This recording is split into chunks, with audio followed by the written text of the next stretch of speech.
সিলেট থেকে যারা এনসিপির প্রতিনিধিত্ব করছে, অর্পিতা আপা, আমাদের এহতেশাম ভাই, জোনায়েদ ভাই, আপনারা তাদের হাতকে শক্তিশালী করেন, এনসিপিকে সিলেটে শক্তিশালী করেন।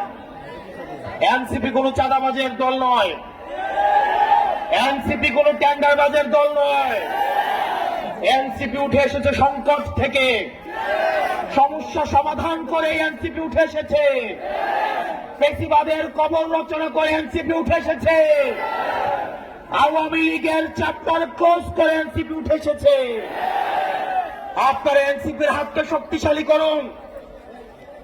আমরা আপনাদেরকে প্রতিশ্রুতি দিচ্ছি, পরবর্তী বাংলাদেশে জনগণের বাংলাদেশ করার জন্য এতদিন পর্যন্ত আমাদের দেশটা হয়েছে ধনিক শ্রেণীর, আমাদের দেশটা হয়েছে বসুন্ধরার, আমাদের দেশটা হয়েছে প্রশাসনের, আমাদের দেশটা হয়েছে আর্মিদের, আমাদের দেশটা জনগণের হয়ে ওঠে নাই। আমরা আপনাদেরকে প্রতিশ্রুতি দিচ্ছি, এনসিপির নেতৃত্বে ক্ষমতা জনতার হাতেই আমরা ফিরিয়ে দিব। প্রিয় সিলেটবাসী, আপনারা সবাই ঐক্যবদ্ধ থাকবেন।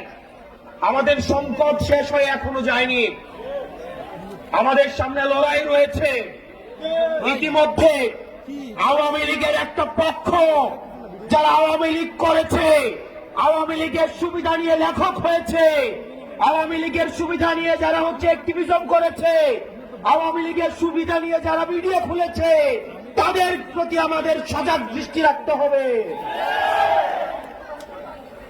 আওয়ামী লীগ আবার বিভিন্ন রূপে, বিভিন্ন ভাবে আমাদের সমাজে তারা আর ফিরতে পারবে না, কিন্তু বিশৃঙ্খলা করার চেষ্টা করবে। তাদেরকে আমাদের ঐক্যবদ্ধভাবে প্রতিরোধ করতে হবে।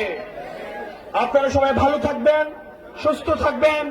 এই মুহূর্তে বাংলাদেশে কোনো কিছুর প্রয়োজন আছে, বিচার আর সংস্কারের প্রয়োজন আছে, বিচার আর সংস্কারের প্রয়োজন আছে। এই মুহূর্তে দরকার বিচার আর সংস্কার, এই মুহূর্তে দরকার ইনকিলাব, ইনকিলাব, ইনকিলাব, ইনকিলাব। নতুন করে আবার দেখতে পাচ্ছি আমাদের মুজিববাদের পাহারাদার দাঁড়িয়ে যাচ্ছে, তারা কথায় কথায় আমাদেরকে বাংলা ছাড়তে বলছে। আমরা বলবো, চাঁদাবাজার দখলদার বাংলা নয় তোর বাপ দাদা। ওই চাঁদাবাজার দখলদার বাংলা নয় তোর বাপ দাদা।